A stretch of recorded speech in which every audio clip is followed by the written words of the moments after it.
for context, DAO tooling platform, you could call us. So we build dApps for DAOs. We're trying to build the kind of Google App Suite for DAO infrastructure. And as part of that, we're focusing on NFT DAOs at the moment. And as part of our sort of preparation for the oncoming DAO wave, we've built a bunch of tools that we think DAOs are going to need. One of which is a minting platform. So we think NFT DAOs are going to be absolutely huge. And so we've built a set of contracts for issuing NFTs with, here's Shibaku. I'm going to invite Shibaku to be a host. And so we might be supporting, I think it's looking likely to happen, a project on Friday with a mint using a product we call mint.vote. So we have a bunch of different apps. Influence.vote is a kind of voting governance tool. Yield.vote is a liquidity mining tool. Bank.vote distributes tokens to people. So we're about to do a kind of airdrop of our token. And we're doing it like DAO payroll. So if you help us out in our DAO, you work for our DAO, you get some FVT tokens, potentially quarterly for several years. So we're trying to pay people to work for a DAO that launches DAOs, which is pretty weird, but that's what we do. Not super weird. So, it's not that weird. It's pretty sensible. Yeah. So we've been setting DAOs for existing NFT projects, such as StonerCat, for instance, but we haven't did the mint. It's like a new addition to our suite. So we did governance for NFT projects, but not the mint yet. So it's quite exciting. Well, this is what's making it exciting. This is the first use of these contracts to mint NFTs. We minted our ID. We've been minting NFTs for a year. But it's a different contract. Actually. Yeah. But yeah, so this is for a mass mint. UV in there? I'm going to invite UV to speak. So we've built the kind of smart contracts for issuing tokens, lots of NFTs. So like a profile picture project, for example, which is what the Pit guys are up to, except theirs has a play to earn dynamic to it as well. So one of the things we were going to talk about over the next hour is play to earn and where NFTs are going to go. You're welcome to join the stage if you're interested in jumping in. Punk8869. I've just hit the unmute. So yeah, what we're hoping to do here is have a cool conversation about where NFTs and play to earn is going to go. And we might talk a little bit about this mint that's happening on Friday that we'll be supporting as a DAO. So yeah, who else is here? Huey, can you speak? Oh, we've got two. Huey. Hey, yeah, I think I'll turn my mic off when I'm not talking. But hey, everyone, I'm Chris. Hey, Chris. So Chris is our CTO. Well, we don't really use C-level terms for DAOs, but he's our kind of engineering chief smart contract whisperer. So Cosmic entity. Cosmic entity. C for cosmic entity. Cosmic entity technology entity. Yes, absolutely. Huey from the pit, Punk8869. Yeah, this is me, hey, the dude. Punk. Yeah, how are you guys doing? Excellent. I don't think we've spoke properly yet, have we? In our Discord crossovers. Do you want to give us a? Sorry, the rest of the team. I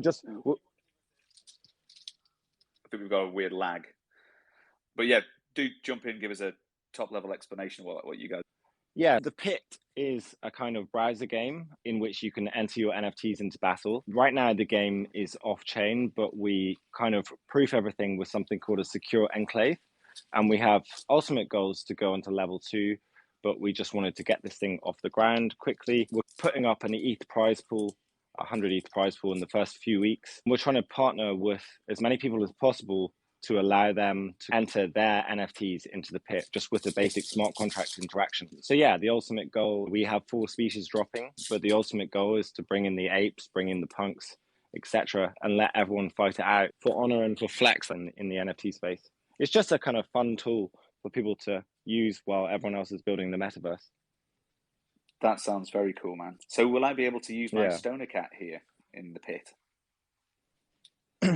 So the ultimate goal is to have everyone compete in the Pit, but I think we have to prioritize useful partnerships and active partnerships from the project side in the initial stages in order to get our traction or get us off the ground. In the future, we'll just make it fully functional for any project we choose. But right now we're saying to projects, look, if you can give us some promotion from your side, then we'll let your NFTs enter into the pit. So yeah, I actually know the guys from Stoner Cats, and we were speaking to him about one of his other projects, the Only Ronins, if you know them. I do, I have. But yeah. So I was speaking to Mac the other day about exactly this, and he was actually saying that maybe if we did Stoner Cats, like Mila Kunis might have some sort of problem or something. But yeah, we were talking. Don't make our cats fight. We were discussing doing it. Yeah. It's actually, I actually also had a conversation with some lawyers this morning because we're trying to do this movie DAO at the moment with a Hollywood producer, and they were saying that they actually brought up Stoner Cats as an example of kind of funding an animated series via NFTs. So it's a super interesting project. So yeah, the more we can partner with that group, the better. So we're helping Stoner Cats with their voting technology to influence that. Essentially a kind of Hollywood produced show. Yeah. So we make the decision-making technology for NFT DAOs. So yeah, the kind of co-promotion, we've got a similar approach. We call them DAO alliances, where we essentially let's you scratch our back, I scratch yours, DAO to DAO collaboration sort of thing. We helped you build your tech. Yeah, that's the way this space is about. It's about alliances, I think. How does Stoner Cats work? So each of the cats can be cast in the animated series, which is run by Ashton Kutcher. Am I on the right line? That's right. So it's a hand-drawn cartoon. They've got a guy from Pixar in it. The product's really good. It's like adult-focused cartoon, and it's really Hollywood produced. And at the moment, they're integrating what the community are doing as like Easter eggs into the show. But the future vision is that the DAO has more of a sort of impact on the narrative and the cartoon itself. So they release like episodes as soon as they can make them. But it's like inspired by some of the DAO activity. And I believe they're going to do something with a much more rapid turnaround with another NFT series, which involves American Wrestlers, which is more of a South Park kind of game engine type product, which means you can have quicker turnaround times. So what the DAO says has more of an impact. So I think this kind of DAO and content creation thing is going to be super interesting. Stuff as well. Yeah, I'm just going to link the Guardian article that came out this morning. But I was just curious as to how you're doing it and how much power the community have, or if the governance of the founding team stands up above the communities. Like, how much do you have to do that just gets like democratically decided? This is where it gets super interesting. This is why I think NFT governance wins out over fungible token governance, because you can have some NFTs with higher power than other ones. So you can say this cluster of NFTs so they have the Council of Cats. So the Council of Cats have a specific vote. And essentially like they are doing the sort of meta governance around it and negotiating that with the Hollywood studio. So the Hollywood studio is a centralized entity. The DAO doesn't control it. What the DAO does is signal its interests to that entity. And they can use it in what best way they can, because it's a creative endeavor. You don't necessarily, you can't like, the DAO will ask it to do stupid things, potentially, because they're not experts in animation. So there has to be a different power structure. Yeah, so we were thinking of giving the DAO, for this movie DAO, we were thinking of giving the DAO the influence to decide on like cast that we approach or scripts we decide. Like we have a bunch of scripts within this company, or we will do, and we want the DAO to decide which movie we're going to make next and things like that. And like it would just be so pure if it worked effectively. Because in the kind of traditional sense of democracy, like whatever the majority want is usually what succeeds. So yeah, it's going to be cool. But anyway, we're digressing away from ours and your project really, and talking about kind of other. We're not actually, because it's so that we use what we call quadratic voting. Well, it's not. It's just we use quadratic voting, which means the outcome of the vote is a priority list from the DAO. So if you give them here's 10 scripts, you get back the priority order of the scripts with a winning script, and then 9 or however many you want runners up. So they voted for their DAO name, and it was called Metawood Studios in the end, is the name of their DAO. But they had 10 runners in that race, if you like. And that's what quadratic voting allows you to do. Cool. I think we should explore that definitely for this movie. Yeah, man. It's we idea. built it for content creation, but yeah, we have diverged a little bit. Steer us back. What's the most exciting thing about the pit happening right now? You're running to the mint on Friday. That's right, isn't it? So we got Tommy online now on the pit account. If Tommy wants to give a quick introduction. Tommy, feel free to jump Sure, in. thank you, Huey and Nick. I should be speaking now. Hi everyone. Hey, thank you for for the introduction, and Huey as well. So just going through the pit. My name is Tommy. I co-founded this with Huey. I sort of dreamt up NFT could mean a lot more than a landscape about 2-3 months ago, when mostly JPEGs were blowing up, but without utility yet. So yeah, I suppose in this space with such a tradition or like a heritage in being decentralized, DAOs is like the clear future. If I get to put in an opinion, that's correct. I suppose without any, clear-cut evidence, but I feel like DAOs would be the future. So with this voting thing, we are interested in exploring it for the pit. You may have heard we're thinking about partnerships and supporting other communities, and collab NFT seems to be all about. We've been to meetups in London, and we're sending some people out to Miami. Please look out for us if you're over there. But yeah, it's just everyone's interested into building a collection. It seems like there's no point building a NFT community without any bridges, and yeah, DAOs could be the way forward to allow community governance of like from your own project to decide what we then speak to, who we speak to. So Huey started from the top with the punks and the ape community as like a desired collab, but yeah, like with NFT, we can work from the bottom up, any direction, supporting projects from all levels. And then we would need to ask, how do we structure the pit's NFT? And I feel like what you mentioned with this contracted voting system, so we've explored putting the pit NFTs as the primary citizens of the pit, but these other NFT projects that potentially fights on the pit could be tourists coming to visit, having fun, and then ultimately like the pit creatures have some high level of rewards or decision making of where the pit leads and where it heads off to next. So yeah, we've left the law mostly ambiguous because we feel like NFT should be all about growth, and we want to see this basically mutate into something quite cool. And yeah, we'll leave the community to decide that like that. But yeah, like that was It's completely cool, man. I think the citizens tourists thing is great. We call our NFT voting NFTs. So we've had voting NFTs for a year, and we've built our sort of voting technology around our citizen votes, we call them. So we have, but that's what it is. It's so if you are a citizen in a nation state, you get a vote. It's that's your citizenship. That's your reward for being a citizen. And sometimes you get some other stuff, but that's your right. So I think the tourists thing is a brilliant idea. It creates a two-tier governance framework around it. So you can have these NFTs have these rights. So they might vote on the token economics of the game, for example. So you guys want to do a token as well, don't you? Yeah, yes, that's correct. So once we were fleshing out the leveling system, future game modes, token utility is the clear-cut way to basically link it all together of how the pit will be run. We're going to call it the Pitcoin, heavily inspired by heavily inspired, and we'll have a host of marketing memes that we could just use from absolutely, man. from a certain other coin. So steering us into play to earn a little bit. So Shibaku's here as well. Chris, are you there? Say hello. Okay. So we're launching a play to earn NFT game that will have a token as well.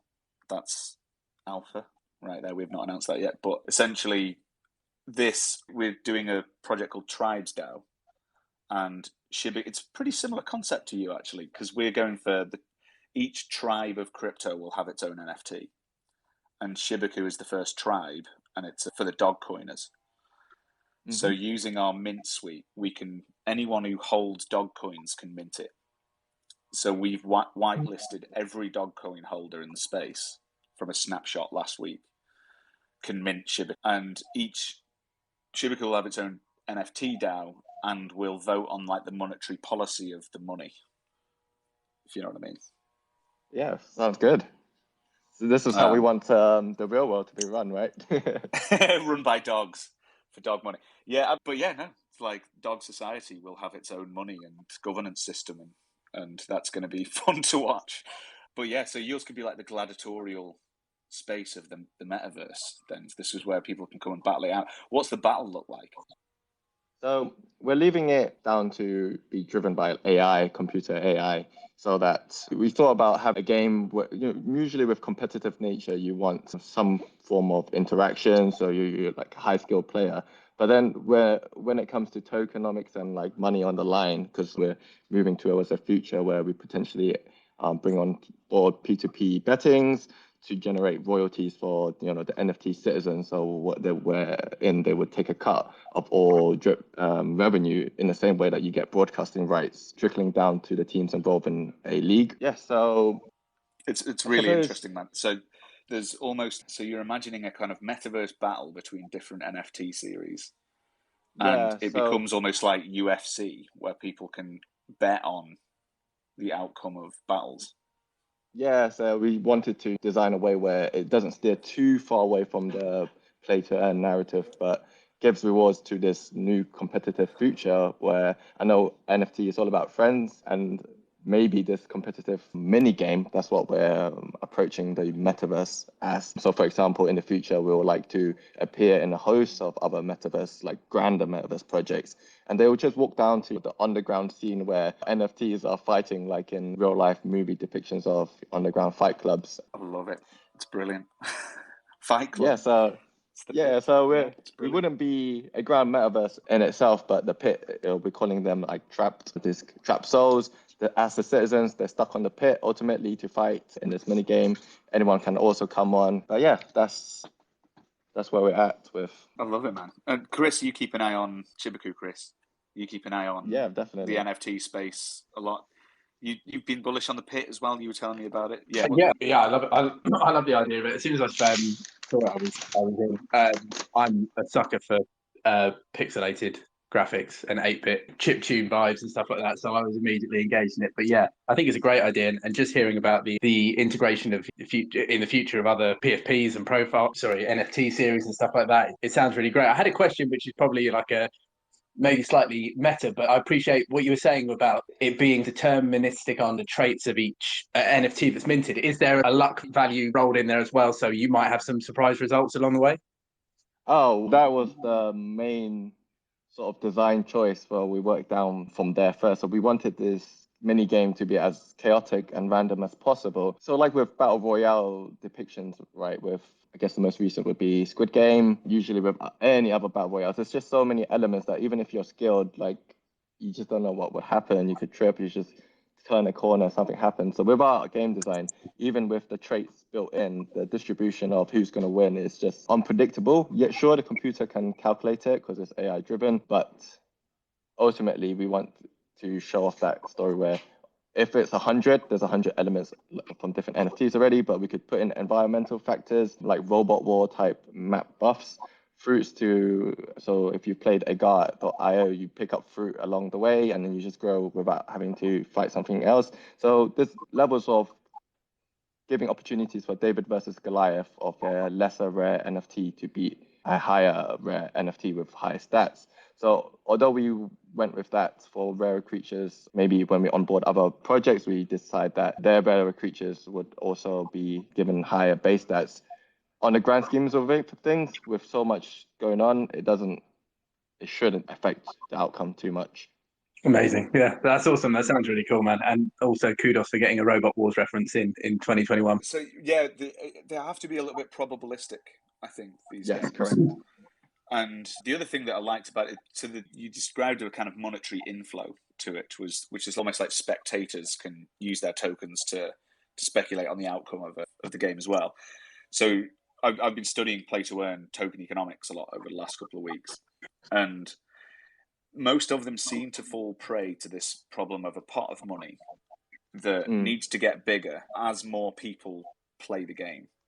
So like Axie's ended up at this point where the players are like earning like minimum wage. It used to be like great, and now there's this battle over, and it's because there has to be a kind of monetary inflow to the economy. That's correct. Like people need the token to amplify their chances in the game. There just needs to be some money inflow. So there's a lot of these play to earn games that don't have a sustainable token economy, essentially. But if you look at tournaments in a classic like server-based gaming that people build tournaments on top of other games, and then the game creators are really like butthurt about it, usually because they're outside of this. It's a dark market on top of traditional games when people do tournaments. What is interesting about this, that it actually incorporates this without messing up the revenue model in a way. So it, like, people already do tournaments in traditional like multiplayer games, right? Yeah, but the kind of companies don't necessarily benefit Yeah, from it. they cannot, because it's too much outside. That's what makes this paradigm very powerful. It doesn't exclude this paradigm, it just builds on top of it. And then I think it's really powerful, change to like the whole gaming industry in general. It will.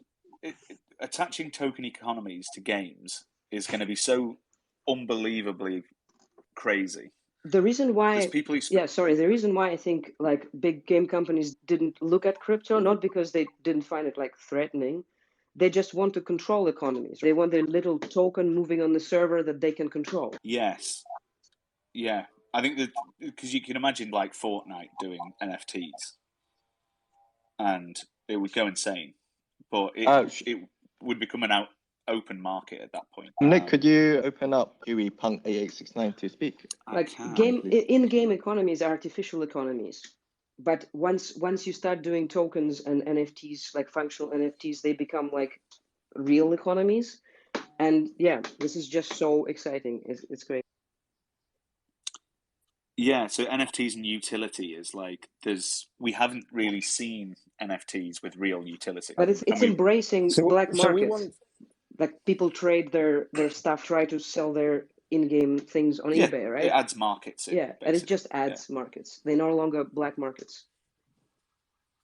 Yeah. So Nick, with us launching our project and actually waiting a bit to launch the token, like the reason for doing that and the reason for putting up an initial prize pool is because we want to build the community that will actually attribute some value to Bitcoin, and not just launch it with Bitcoin immediately and expect the community to attribute value to it. So if you imagine, once we, like, initially we're not really play to earn, initially we're just play to win, right? We're putting up 100 ETH and people can win that 100 ETH. But when we incorporate Bitcoin into the pit and allow people to stake and earn Bitcoin and then have Bitcoin as the entry mechanism into the pit, we become a lot more of a play to earn themed game.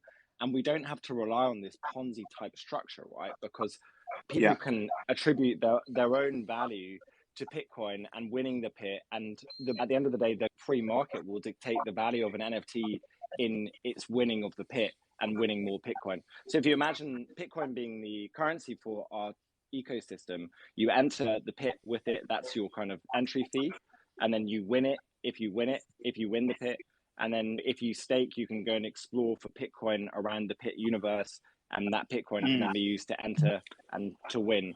And then if lots of people are playing the game and lots of people attribute value to the game, then Bitcoin is definitely going to have some value outside of the ecosystem as well for people who want to come into the ecosystem.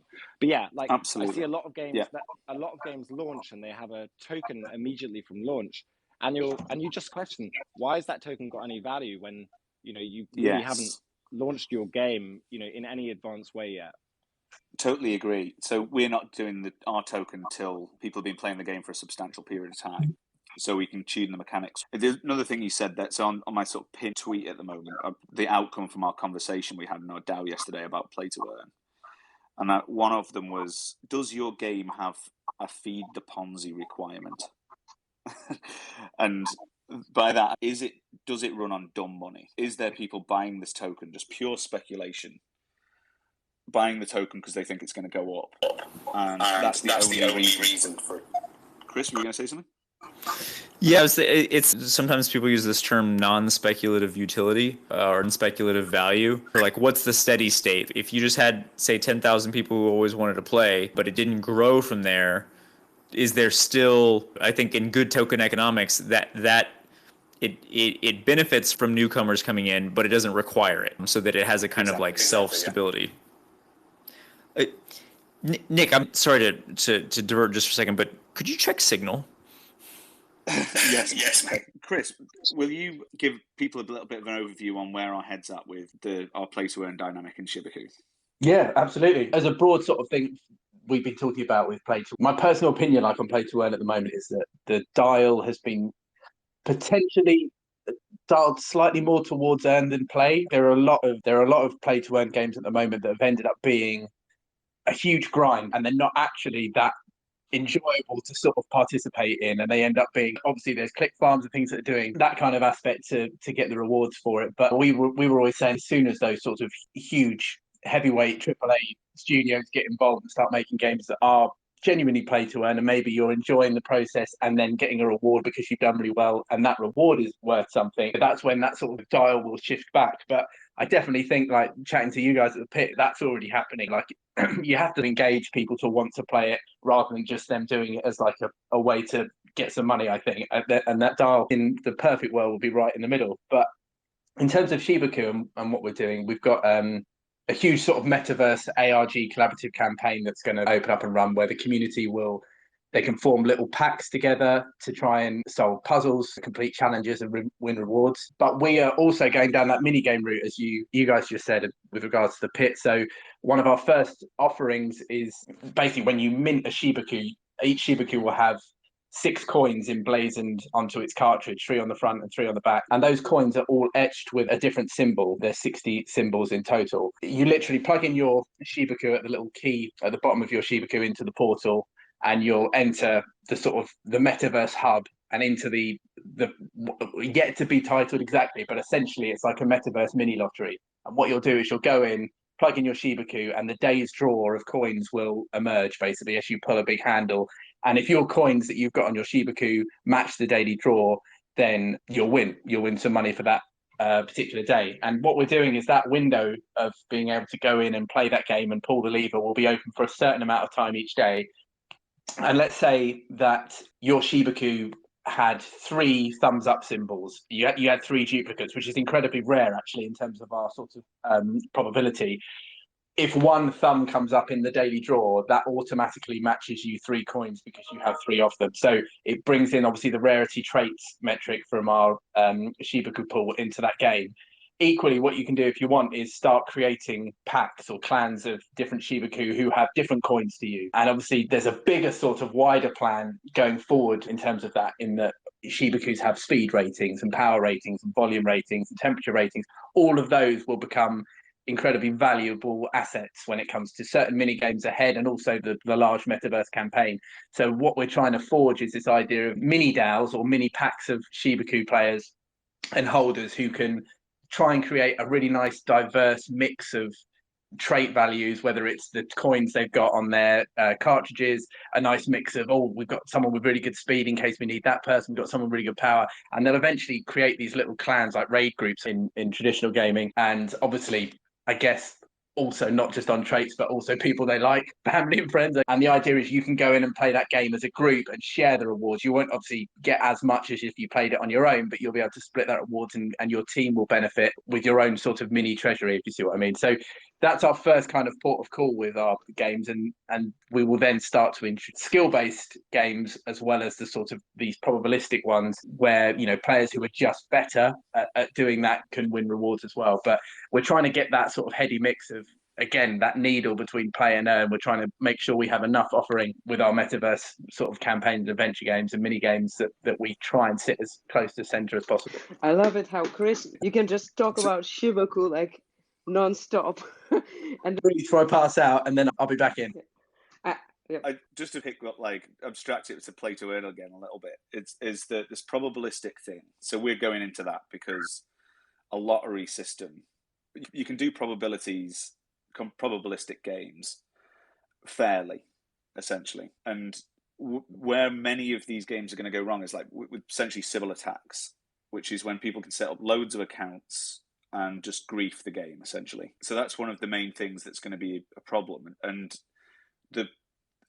something Crypto Cobain said yesterday made me laugh, which is like the fairest play to earn game is everyone clicks a box and the box gets smaller, and until everyone's doing it for like a thousandth of a penny. And that's where most of these play to earn games are going to go to if they don't have some kind of like a probabilistic dimension, which allows it to ultimately end up as a kind of fair system, which I know that you guys at the pit are doing as well. And then eventually, because the soon as you put any play skill-based stuff in, it just gets botted if you're not careful. So yeah, have you guys thought about Sybil attacks yet and things like that? Is it something that's Do you mean in the sense of hackers affecting our game results and making it to their benefit? They're not even considered hackers, I suppose. So Sybils are basically people who set up multiple accounts and just run it. So you might have seen the Axie farms that have turned up, where there's people with like hundreds of mobiles in a room, all playing the game. Yep. And that's what's driven the revenue share down, because there's just like literally thousands of people just playing the game now. So yeah, I don't know, have you put any thought into that sort of stuff? You're doing it off chain, which gives you a little bit more control over that. Yeah, so to push out this story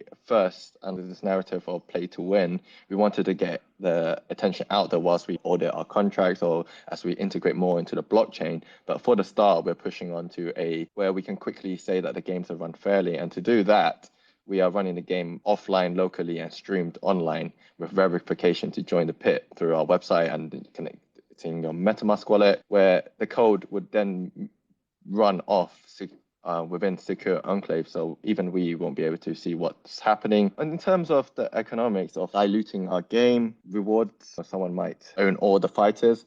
For the fighters side, to maybe they just one player or one group of players just own 100 of the fighters within one match with 100 capacity. The model there would be like with real life with fighters, promoters, where, Don King or I don't know who else is right now, Golden Boy Promotions, they would have a group of their best fighters, and ultimately we should be introducing real world inspired economics competition. And to prevent the Axie farm Ponzi scheme, I think the solution there would be with how we structure our tokenomics, which we mentioned earlier, Punk A869. The reason why we're withholding the release of that until we show off play to win a game first is, although the AI part would help already, so that we can address and continue to mature this economic model, as your co-host is also concerned with. I think the answer there would be to we are integrating NFTs with our tokenomics. We should be integrating with the wider market as much as possible. So our approach is like a casino chip, where the value of the casino chip is more valued because of the brand and the establishment of the goods within that ecosystem, rather than any external force. And because we integrate the external force of the wider market, there's a lot more money there than the influence of someone targeting our tokens to attack it. I think by doing that, we should have some stability. Although we might limit the pump side of things, I think that would ensure sustainable growth as well as better economics, as you could call it. I have a question. Actually, how did you guys have this idea, and what did it inspire this? Because, for instance, you mentioned the secure enclaves. It's quite nerdy, in my opinion, nice way to mix gaming and blockchains. Not, let's just put everything on chain and then nothing works. I'm curious about your backgrounds and quite fair amount of stuff about gaming and blockchains, and yeah. Sure. Oh, thank you so much. As a wide reader of the blockchain community since 2016, I suppose who we got in a bit earlier. Myself, I was just a student at the time, buying the early days cryptos and graduating university in neuroscience psychology, being an avid gamer as well. I graduated college with a lot more money than I started, thanks to my niche hobby, which is now starting to grow a lot more. So with this design, I suppose we can draw attention to what some other metaverse projects are already doing. The key thing with NFT is about the data ownership. So Decentraland, I imagine their whole system would not be on chain as well. So where we addressed how should we build a world, a story, but make use of NFT, where we say that it has to be NFT, and it's with that citizenship where we discussed at the beginning with the DAO system and automated reward structures. So with the secure enclave, that side, the choice for that was to verify this gameplay where a lot of computation is happening and it's just not feasible on Ethereum, or like it will still be slowed down on some other chains. The choice for that is to simply present to the user base that this code is secure, the game outcome is random and no one can touch it. And currently, Secure Enclave looks like the best solution, so we're moving towards that direction. But equally, like, we can wait for the blockchain technologies to keep coming out with new things, new developments, and as long as we can say the games are fair and transparent, like, we can move onto and port onto anything really. So then, yeah, that would just leave NFT side to be on chain, which is the clear structure. Secure Enclave, is it Microsoft stuff you have to like, that's, I guess, the only downside of it, that is the hardware is centrally controlled, right? Or owned. Yes, so our CTO is not here at the moment, but it's hardware and software, where currently we designed a game on Node.js, etc., to just create this, to basically work on the AI. If we go back a bit more, this project was also founded because my interest in the gaming world, I like the games that uses your imagination to say that this rich and living world. So working from there, this is the design choice where we needed a lot of behavior input into the game visually, and 2D sprites was the easier development and choice rather than 3D, such as Decentraland. So with the Secure Enclave, yeah, I didn't mean to derail you into the Secure Enclave stuff, because I don't quite understand this stuff like really well. We could actually keep it for an AMA we're gonna do, because I don't mean to go into super nerdy stuff. I'd love you to guys talk about all we need to know is it's cool. yeah. Cool. So okay. It is very cool stuff. But no, I think that I think it's very wise. So a lot of the early exploration, I would say CryptoKitties was one of the first play to earn kind of games, and we were like aggressively on chain everything, and it's now super expensive to use in its current form. So I do think this interplay between, like, we use off-chain tools to do a lot of our voting stuff, so we can turn NFTs into like reputation systems where certain NFTs can have more voting power and all that sort of stuff. It's crazy to try and put that stuff on chain until you know exactly what's going to happen. Like, putting stuff on chain is like freezing it in stone. I think it's a really interesting, I think it's the right approach for NFT gaming, is to do these kind of off-chain points type systems that translate tokens, if you like. Yeah, thank you for stopping me before I go on the description how the technology works. But yeah, like, to summarize, it's just to ensure that the game is secure, especially when crypto is on the line or prices are on the line. That's correct. Yes, absolutely. So to kind of like bring it back to what's happening this week, we're going to be collaborating on supporting you with your mint one way or another. So we've been working on minting tech, which has whitelisting technology, eligibility gating in it, and we want a smooth mint. Which I think about these things, it's a bit like trying to launch a rocket, and the weather can derail the launch. And the weather in our case is like gas prices. So we don't know if someone's going to do something crazy on the Ethereum chain on Friday and gas goes to 2000 GWh and it's as a lightning storm and you have to just give up. And then there's this other thing of we're using novel contracts to do this in a slightly better way than is the norm, and so that they need testing and things like that. One of the things that we're going to do in our DAO, in our finance.vote DAO, and you can get into it from the host icon, is do a test launch in advance of that. In the next couple of days, we're going to do some NFT minting test stuff, and we're going to pay people in an R token, FET, for getting involved. So if you're interested in getting involved in an NFT test launch, come and join us. You'll see a launch live. We are the sort of infrastructure providers for this kind of stuff. We're helping the pit out do this one way or another, and you'll be able to get involved in seeing the launch go down. I think it's going to be super exciting. I think you guys have got an amazing product. I think you're right into the play to earn dynamic at the right time. The art looks really cool. Yeah, I'm just delighted that this is happening, and it's just really cool time. I think NFT play to earn stuff is going to be absolutely gigantic next year. I can't decide if it's that or DAOs that's going to be bigger, but yeah, I think we're just right at this beginning moment where an entirely new, like, money and imagination and gaming is going to just collide at this like super cool time. So yeah, I think it's going to be super exciting. I want everyone to get involved as well. Anyone who's listening, you can come and watch a DAO launch an NFT this week if you want. Huey or anyone else that wants to? Is there anything else about the mint that's happening on Friday you want people to know? And no, we'll just like direct everyone to our kind of social channels and stuff for updates. But yeah, everything's progressing. We're really super pumped about this, and yeah, just praying it goes well. Like everyone's super terrified, but also super excited, right? Yes, this is the thing. Sometimes when you launch rockets, they blow up on the launch pad, is the analogy that I use. We don't want that. That's why we've tested these things a million times. But we're doing it. We think the best test is a kind of like real human test, where you throw some real humans at a smart contract on a test net first before going on to mainnet. So that's what we're arranging. So yeah, I think it's one of the fun things to do in crypto is watch a launch happen, even if you're not participating and buying the NFTs, and being part of one should be super cool. Yeah, I was going to say as well as a sort of an added incentive, as if one was needed, but like for anyone who does get involved in the test launch and help us out, and we'll get rewarded in FVT. FVT holders are whitelisted automatically for all future tribes, including Shibaku and beyond. Shibaku's only mintable by people holding specific dog tokens. Obviously, as we launch new tribes, whether it's a Bitcoin tribe or an Ethereum tribe or a Solana tribe, you need to hold those tokens to be able to mint that NFT.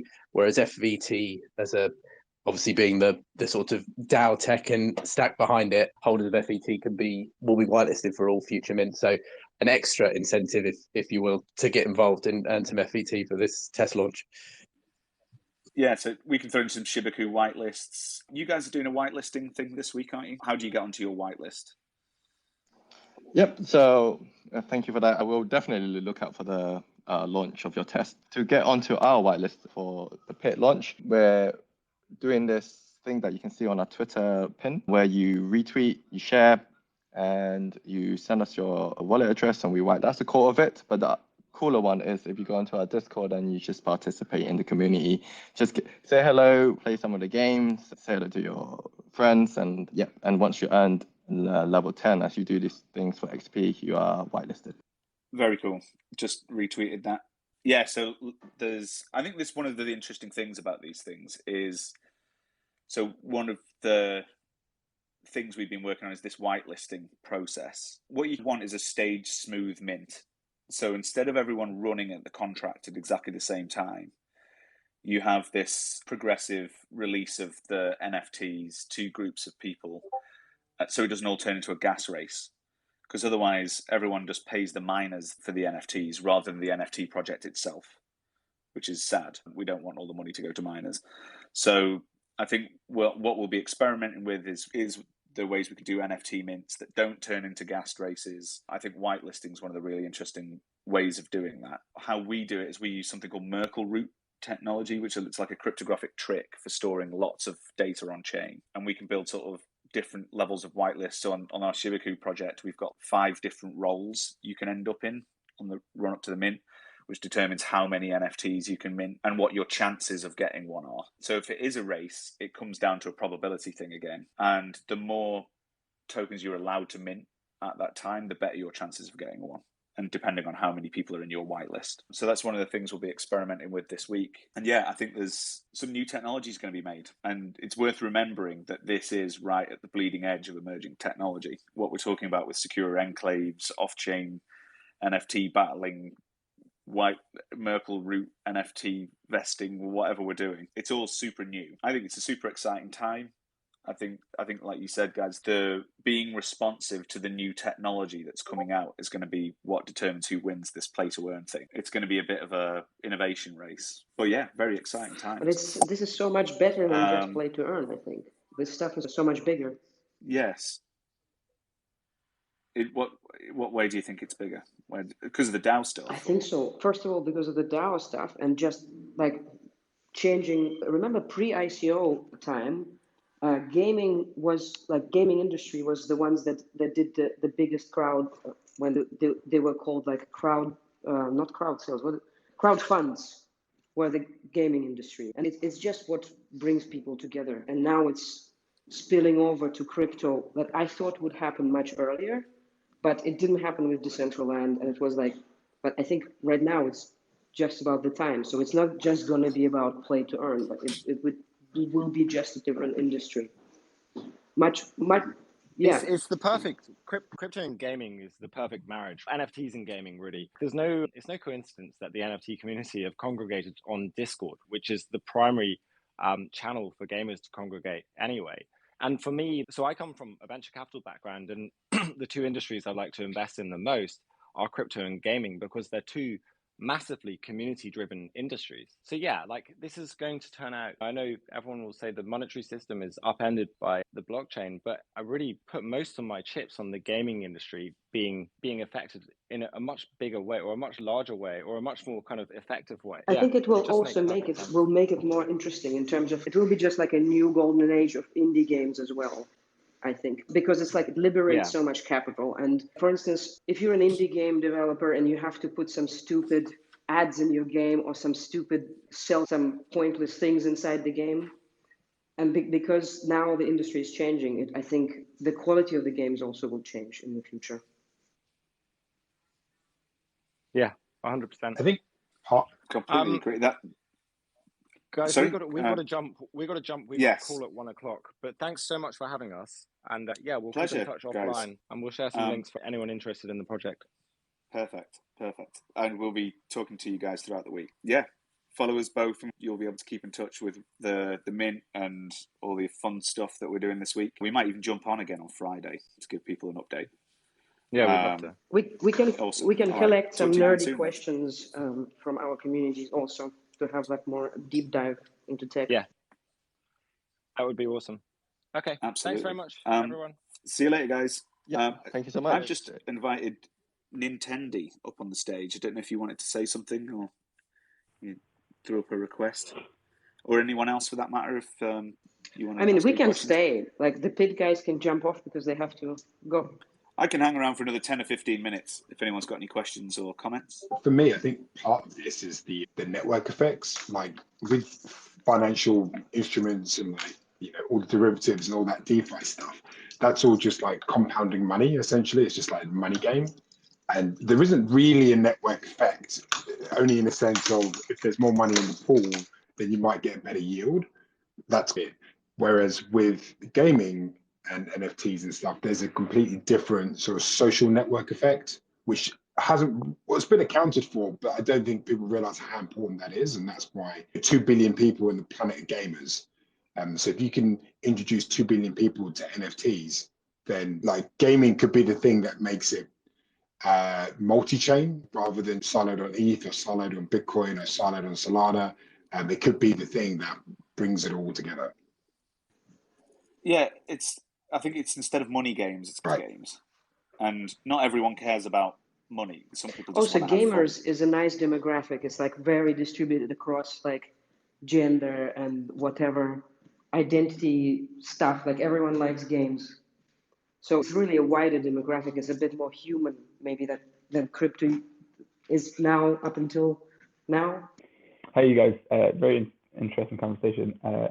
Just even on the point of gaming in itself, before the fact that we're adding more money into the system by justifying people playing games, by having the opportunity to like get paid for making assets, for even observing and commenting on it, or like we're eventually going to have people making bets on games live in audience, or you could like there's a couple of rare examples of where you can actually change the dynamics of what's occurring in real time as an audience member to support someone that you're watching actually participate. But to just go to the idea that like gaming was booming anyway, it was going to go by 5 prior to this boom, NFTs, etc.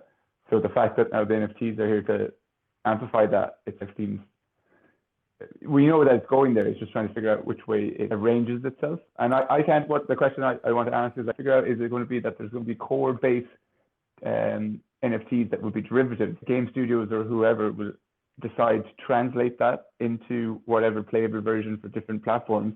So let's say BMW have a car, you own the original NFT, but then in Mario Kart it looks like one thing, in Grand Theft Auto it looks like another thing, in Gran Turismo it looks like another thing. Does that make sense?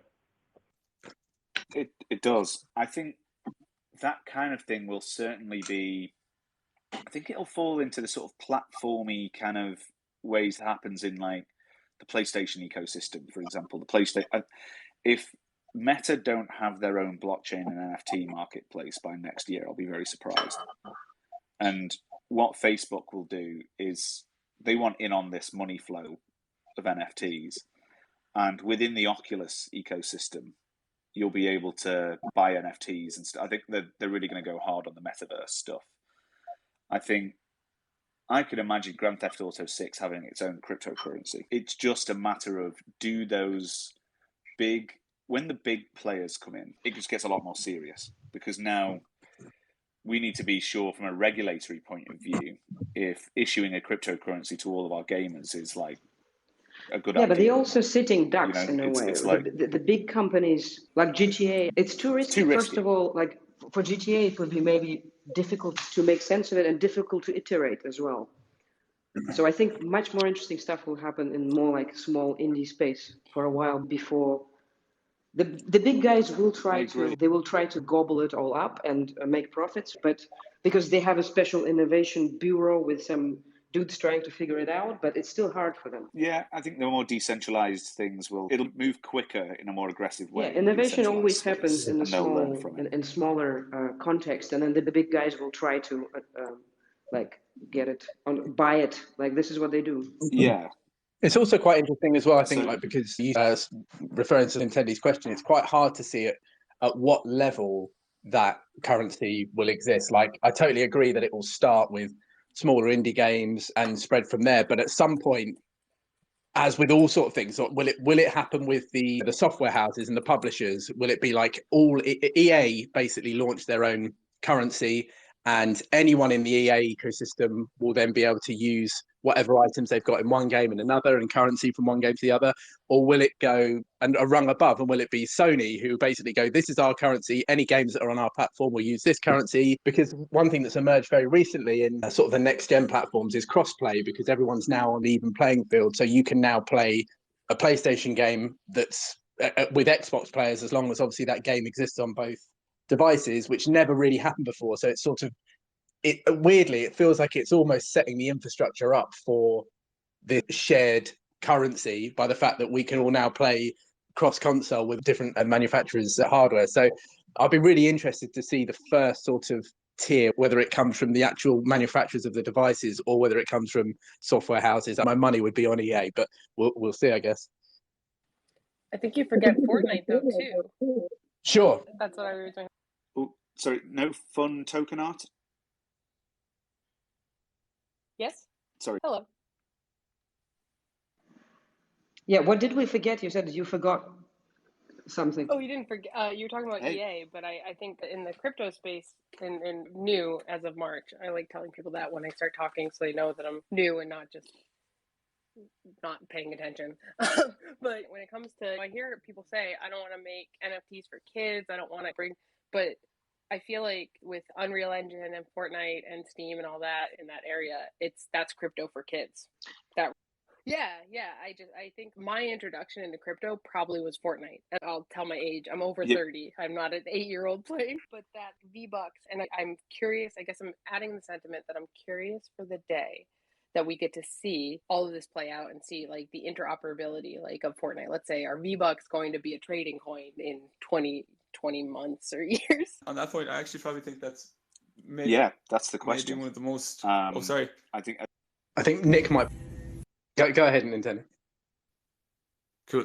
Thanks. Sorry, maybe there's a delay there. No, Nintendo, go for it. So just from everything I've heard and read, now I'm not like an expert, and actually I don't code, I'm not a developer, but it's very hard to do that cross-chain interoperability between things. So it sounds like to me that like it is going to be the Sonys, the EAs, I forget who makes Fortnite, who will make like basically a wrapped or like wormhole token that works on their system across the different consoles, or I suppose we might get to a stage where everything's the cloud, but that seems the most likely thing to do. And then there will be whatever winners of the actual like the bigger ecosystem of blockchains that it will convert into or be cashed out onto, because I just don't know how else it could be done technically at the moment. So bridges are technically difficult to do for sure, but really in order to get their feet wet in this, they just need to integrate Ethereum with their games. So EA, any of the big game studios could literally just say integrate MetaMask. Yeah, I think that's what that's it. That's all they need to do to that's allow what an sort of NFT like thing to there is flourish. this offer like MetaMask Enterprise and stuff. But my impression is, again, when I see big industry, they're really bad at integrating all the crazy blockchain stuff. It's because they're slow.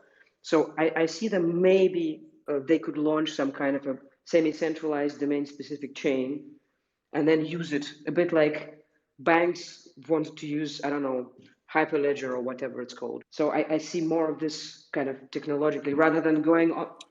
Yeah, they'll have their own Yeah, private they have a blockchains private blockchain. Maybe they with will, a public and blockchain off ramp. it will take them ages to just like come to an agreement. How do they use it? And they will have, remember this R3 consortium, like a bunch of banks trying to make a blockchain or something. Yeah, but I don't know, maybe I'm just too skeptical of big industry using chains, public chains. I think it's going to happen. Banks have been researching blockchains since 2011. They've had their eye on this. They're just picking the right time to do their own blockchain related stuff. Like there'll be, like every nation state will have a blockchain. So it follows that every gaming company will have their own blockchain probably. So yeah, it's going to happen. It's just a matter of when, really. And so you can see like Steam are moving away from it by banning all NFTs. Yeah, it's almost like my assets. impression was like I was pushing for like this topic of gaming and crypto for a while, and my impression was everyone I met who was like from traditional gaming, they were like no, for many reasons. Like they want to control their economy, they want to have this little ecosystem on the server that they can tune and switch on and off, and once it's a different story when it's on the blockchain, where your token is completely an open ecosystem. Like it's just, for instance, if you all your life you just created this closed systems of economies, right? The game economies. Once your stuff start being traded outside of this ecosystem, your mechanics don't no longer work inside. So it's like a different skill set in a way. It's just my impression because I'm neither a game designer. It is a different skill set, but ultimately it comes down to there's additional risk. So when there's real money at stake, when there's skin in the game, it's because there's risk involved.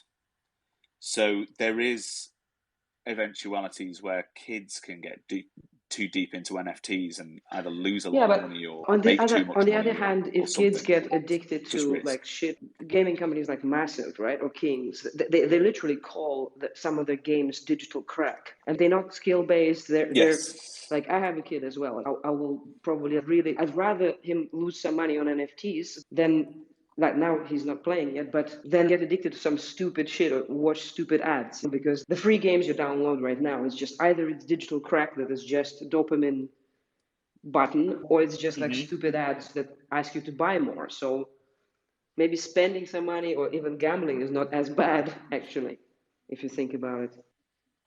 Yes, maybe. I think that there's just going to be a lot of regulatory concerns. The fiat on ramps and off ramps are one of the big pieces. Yeah, but with play to earn, you don't need a fiat on ramp. You just like earn, and then you spend it, right? Yes. What is interesting is NFTs are considered different asset class than cryptocurrencies. So they're almost treated legally like in-game assets as opposed to money. So it's going to be easier to integrate, let's say, buy an NFT with a credit card than it is buy a token with a credit card. So I think that's what will happen next year. It'll come from the play to earn space. There'll be people launching NFTs like the pit we were just talking to, and you'll be able to buy them with your Visa card. And that will open the floodgates to, it's largely a UX problem. This is very early. MetaMask is still mind-boggling for many people. But soon you'll just be able to charge up a wallet with a few $100 worth of $300 or whatever from your credit card and start playing games with real money. Yeah. I think that'll happen. I agree, and I think all of these big companies will absolutely want an on-ramp because pay to win is like a very sort of contentious issue at the moment in gaming, in terms of some players who argue it should all be skill-based, and they're annoyed that someone can buy something that gives them an advantage in the game. But that is where these game companies make the most of their money, is by selling items within the game for cash for people who wouldn't be able to necessarily earn them themselves. And yeah, the on-ramp thing, I totally get what you're saying, Ksenia, and I agree. Play to earn can exist in its own world without fiat being involved, but you can bet your bottom dollar all of these companies will want fiat to be involved and it to be an option that you can pay to get ahead. Yeah, absolutely.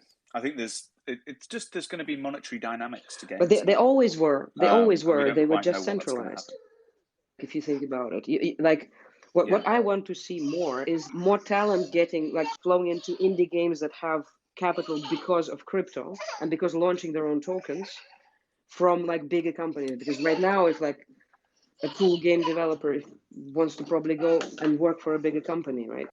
Yeah, I think there's going to be an exodus from the gaming space into the crypto gaming space. I think we'll see tens of millions of people leave their jobs next year to go and work in crypto. And game design could be one of the leaders of the pack, but it could easily be a bunch of other verticals using crypto as well. But I think there's going to be, where it gets interesting is there's going to be people who earn enough money on play to earn games to never work again. If you think those YouTubers that have made millions playing FIFA on YouTube or whatever at the start, that's because they got that through a centralized, whatever YouTube decided to pay them. There'll be gamers who make life-changing money from this as it comes out, and it's going to really change the dynamic. I think it's going to be super interesting. I think there's an excellent, and in relation to DAOs and kind of the kind of social governance infrastructures of those, has anyone read Eugene Wise? He's got a great blog. He's a ex-Amazon engineer, but he's got So do you know the status as capital essay that he has? Yeah. Yes. Status as a service. Whatever. That is. Yeah, we are all status seekers. Yeah. Some of us are birds, but so I think that is huge. Yeah, that summarizes a lot of what this has become. It's an accumulation phase that is now starting to crescendo together, where we have all the ingredients. And I think one of the things that will either be built by, I don't know who's going to build it. I feel like Twitter actually have the ability to be one of the leaders, along with Discord, combined with maybe Square or whoever as a financial on-ramping. This is how I think it's going to work out. And I've already seen a couple of examples that are similar to what I'm imagining. It's that we're going to have, just to simplify it, we'll have 3 versions of self connected to a wallet. One would be public facing for government reasons, let's say tax, etc. One of them would be our avatar versions of ourselves, which I am right now. And then the other one would be pure 100% anonymous. And that would be a filter or a gauge that you can toggle to different levels of permissions and different criteria for different services and, let's say, assets will ask for. It's how in the EU now they have to ask for different types of cookies and information that they want off you. That will actually be taken care of in a much cleaner way, I think. And you will actually give permission to sell off a little bit of your data by interacting with the service, but you can choose how much of it you want to show off. It's definitely going to happen. So this is the affordances of Web3, which is this: you have more control of your identity, and they're implicitly sovereign accounts. And you absolutely nailed it. There will be different layers of identity that people will play with. Our Shibakus here are voting IDs. They're an ID, like a pseudonymous identity for a DAO. So yeah, I think it's going to be super cool. Jess, you've come up. Hey man. Hey Dr. Nick. Thanks for letting me. I just wanted to add a little bit to the gaming side, and I'm excited to hear that you're so, I guess, for lack of a better term, bullish on the future of gaming in this end, because the real value I see in this space for gaming is let's take for example a battle pass in a video game on Steam or Fortnite. Right now, there's not much, or even assets like skins, things that you buy.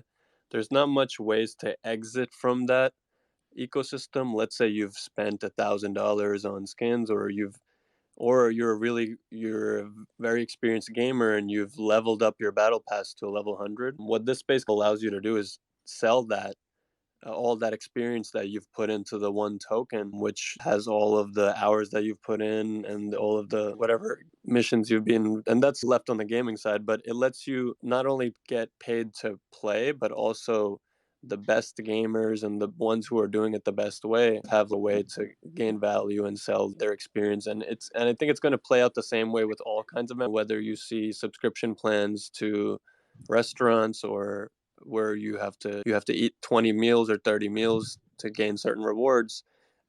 You might be able to sell that to somebody who wants to enter the membership access at a higher level, but doesn't necessarily have the time or the skill or whatever it is, but they just want to participate at the highest level. Because right now people sell their skins, you've earned and they sell their Fortnite skins and everything on weird marketplaces. But what the blockchain kind of does is it like puts everything in perspective, and it lets us move things from one platform to another. And when these 3D models drop for us from these labs that we work for, and if the games allow them to, we get to go in as our identity.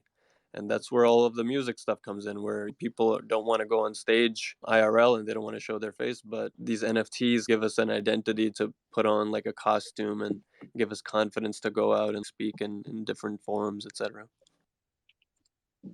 Absolutely, man. So you're looking at the music stuff closely. So what we're focused on is making sure that artists who contribute to one song, the payment side of it is a bit more transparent. And I think the big thing for NFTs this year has been culture, and that's what Tim wants to focus on, is participating in NFT culture. And because without that, there's no masses and there's no audience to deliver to. You can make a lot of these NFT games, but at the end of the day, if there's no culture driving it, it's not going to last.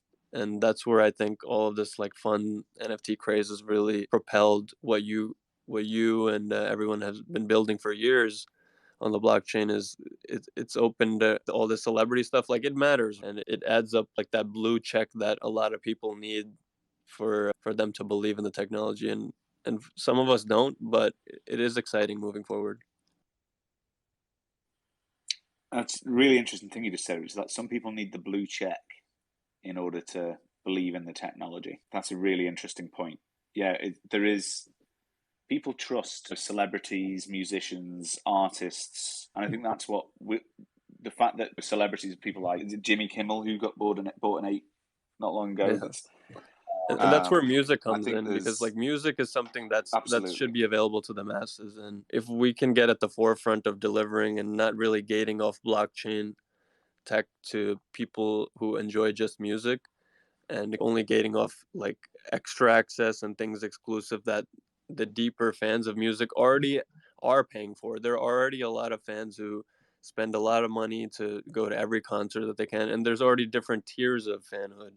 But it's about how we onboard the next million, and not necessarily how we sell to the previous million people in here. Because like you said, they're going to be the ones buying with credit card.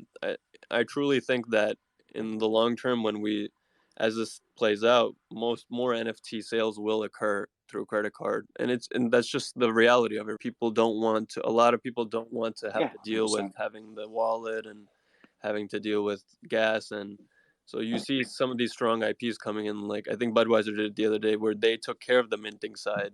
Even though you did the transaction, they took care of that, and they took care of the fees. So I think strong IPs will shine there, where they can handle the load of the fees of the blockchain and all of these nuances that turn away people. But I am interested to see how it develops, and I think DAOs, like you always say, are the future of how things go. It's hard not to say that there won't be a music DAO down the road, and we won't be heavily involved with it. And that's something that we talk to a lot of larger entities about. That's where Def Jam comes in, where they're interested as well, to see like how we can include communities and how we can have people decide where the success of the musician goes, and how much the drummer gets paid, et cetera, et cetera.